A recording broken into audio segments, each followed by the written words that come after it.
come over here to my chair with me while I teach you something about people that I have learned. In 2003, in Cobb County, Georgia,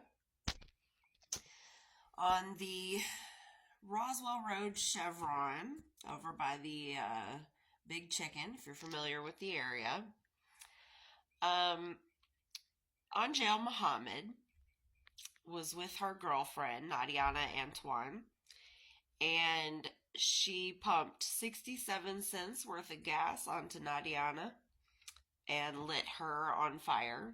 Unfortunately, she passed away from her injuries, and Muhammad was placed at Cobb County Adult Detention Facility, where I was shortly thereafter placed at the ripe old age of 2 weeks into 17. And so me and my narcotics felonies, we went on over to the jail, to the big girl jail. So I was trying to sleep. I was coming down off of stuff, trying to sleep. And so when I ended up in the pod, I hear this screaming taking place from upstairs, and somebody's hollering in the vents. That's how you communicate with the other people in the facility. So I proceeded to scream, "Shut the fuck up, it's people trying to sleep." A simple request, which was not met with any sort of happiness.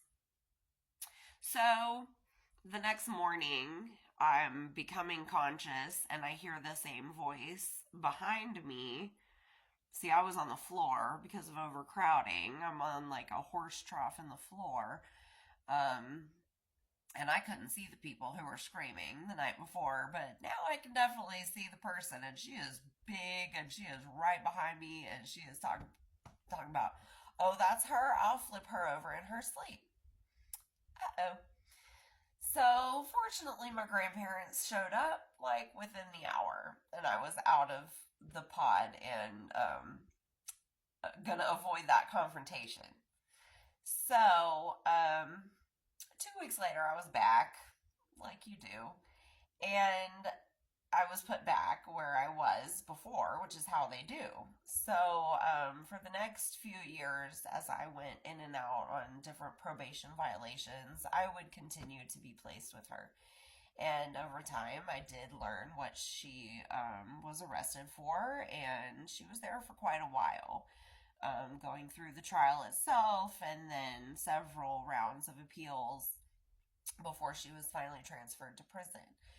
But over the years that I stayed with her, I watched her gain complete control over the facility. I'm talking about, if she wanted the newspaper first, she had the newspaper first.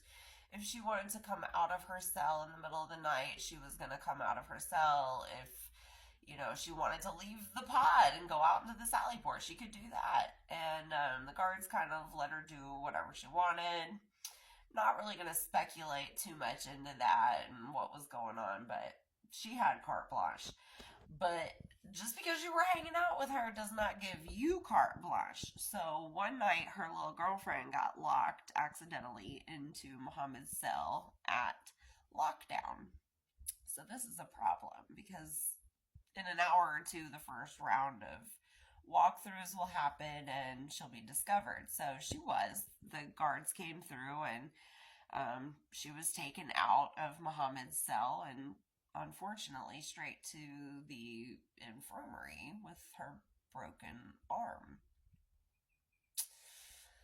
And the next night, the young lady had not been returned from the infirmary yet. And Muhammad found herself alone for the evening, and right as we were all getting put away for the night, Muhammad steps out onto the balcony and, kind of Evita style, begins to sing a cappella, Sarah McLachlan, "In the Arms of the Angels."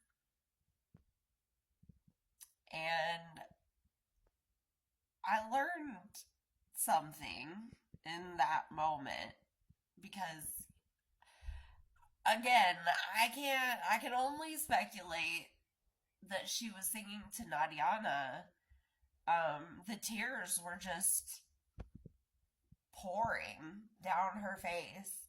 And she had no need to make like a public display. Like, there was no need to do it. Like, this was, in my opinion, authentic. Like, people don't really put on a bunch of shows in jail. You kind of get real honest, and well, to a point. But anyway, I think her emotion was honest in this moment. I think she was really feeling some things very deeply, and I learned that killers can be soft.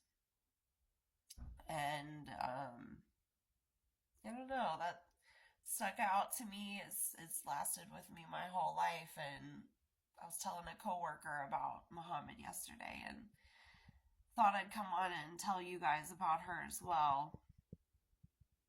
Not many of us can confidently say they know someone who has killed someone, but I do know someone who has killed someone without a doubt. She did it, and I saw her be a human too.